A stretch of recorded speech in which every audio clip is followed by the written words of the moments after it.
morning. What's going on? Okay, check out my new little space. Looks like I have a Buddha coming out of my head. Okay, there's my Buddha statue. I have like a million Buddhas in my house.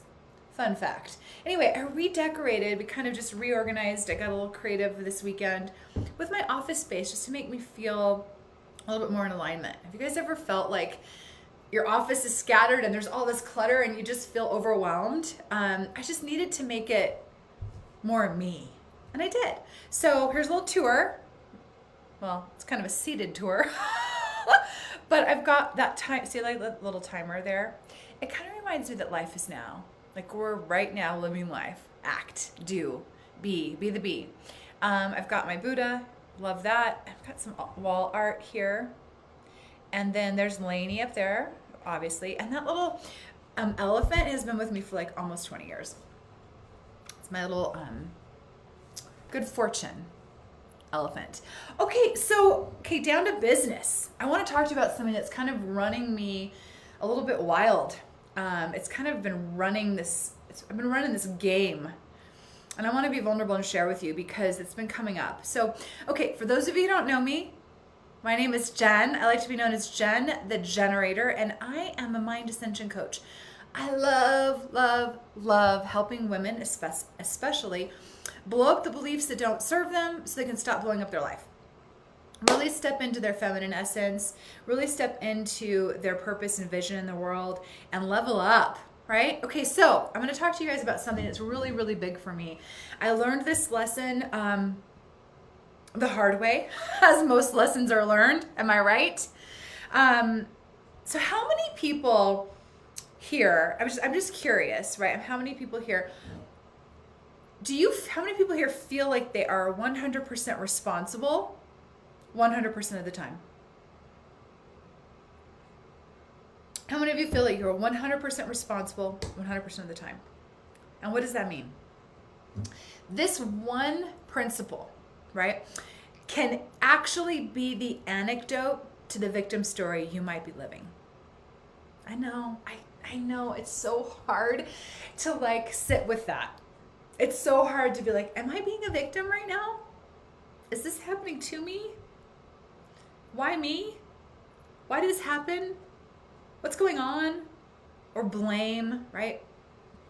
All these things. It's really hard to admit that we're running that game in our life. And running that victim game in your life is really like running yourself into the ground. It's like destructive, self-deprecating, right? And the anecdote to victim story is responsibility. The anecdote to victim story is responsibility. And I also believe that the level of responsibility you personally take in your life for outcomes, beliefs, events is also the level in which you'll find joy. The more responsible you become for everything, the more responsible you become for every outcome, the happier you'll be. God, this is such a hard principle to learn and to teach. It really is, because we're conditioned to outwardly point, right? We're conditioned to blame.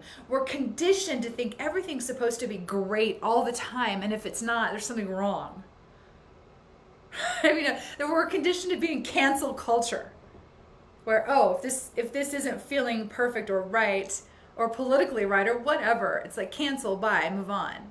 And no one is taking responsibility. I see less and less people taking personal responsibility for what is going on in their life and around them. And so I had to really face this because I had a big issue. I used to play the victim. Can anybody own that? I used to play the victim a lot in my life. I did. Poor me. Why is this happening to me? Why can't I be like them? Oh, they're special. They had a family that supported them, or they married somebody with a lot of money. Like, I'm not kidding. I would have all these stories and I would play victim instead of taking responsibility for my own outcome. And let me tell you guys something. This is a really, really hard thing to share with you. I don't like even saying it out loud, but about 4 years ago, I was faced with a lot of adversity, in a lot of different ways, But 2 years ago, I was faced with the biggest adversity in my life, and I went to a huge seminar and coaching session, doing some transformational work after my ex-husband, Lainey's dad, killed himself. He took his own life. And you guys know that about me if you follow me. And I want to share this with you. And I think this is so extreme that if you can put this in perspective into your life right now, hopefully this will support you today. So I was told, and this might be harsh for some people to get, I was told it by my transformational coach, how are you responsible for his death? How are you responsible for him committing suicide? How are you personally responsible for that?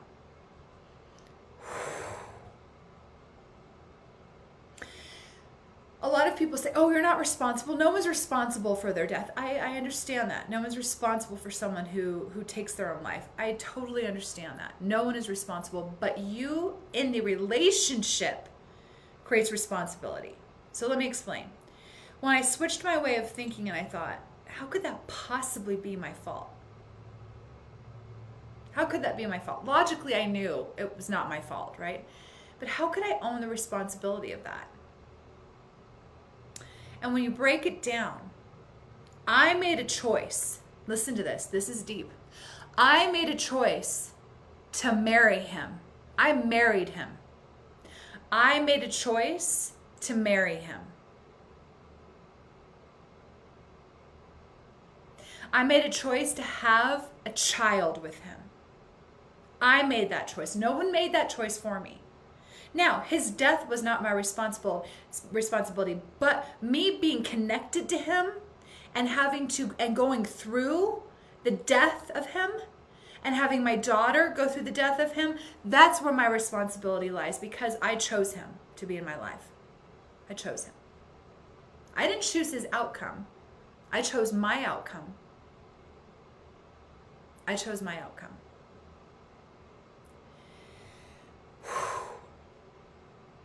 So had I not chosen him, I wouldn't be experiencing that, the grief of losing him.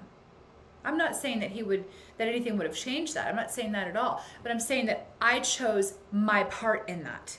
We all have a part in everything. We all choose a part in everything. And I thought, this is crazy. What kind of transformational coach teaches you that you're responsible for someone's death? That's how. Ooh, that is hard for some of you to hear right now. I know it. But then I'm like, how can you be responsible? Like, I'm thinking about all these things. How can you be responsible for a car accident, right? That you get rear-ended. Well, I'm responsible because I chose to get in the car. I'm responsible because I chose to drive down the road, and I'm responsible because I chose to take that road instead of the other road. I'm a part of that outcome. I am a part of that outcome in some way. I'm not saying I caused that outcome. I'm saying I'm personally responsible for being involved in that outcome.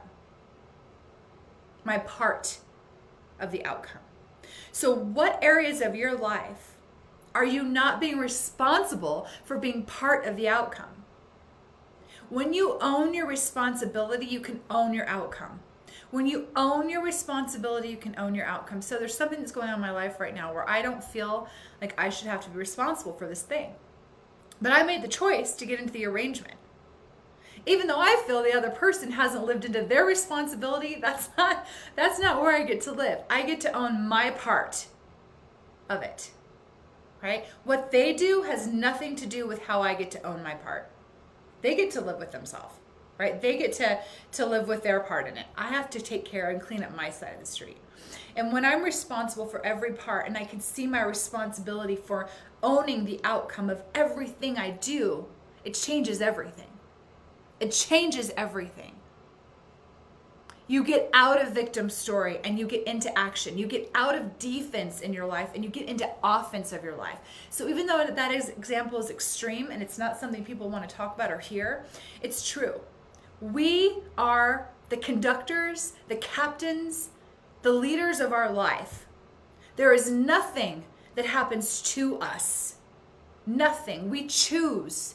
We choose where we walk, we choose where we drive, we choose who we invite into our life. We choose. And when we have free choice, we are then connected and responsible for our part of the outcome. Now, I know that's super hard, you guys, but sit with that. Where is victimhood showing up in your life? Where is victimhood showing up in your life? And how can you cure that with responsibility? Personal responsibility, personal ownership of your part in the outcome. Okay, guys, instead of pointing the finger out today, out, point it in. And it's the hardest thing to do because none of us want to. None of us want to own hard stuff. None of us want to own the responsibility of things that aren't going the way that we want them to, or that we think they should go. But when we can start to own that part of our role in the outcome, that's freedom. That's when you can own the trajectory of your life instead of falling victim to it. Being on defense instead of on offense. We all want to be on offense, leading our lives, not being a victim of it. First step is personal responsibility. All right, you guys. Talk to you soon. Have a great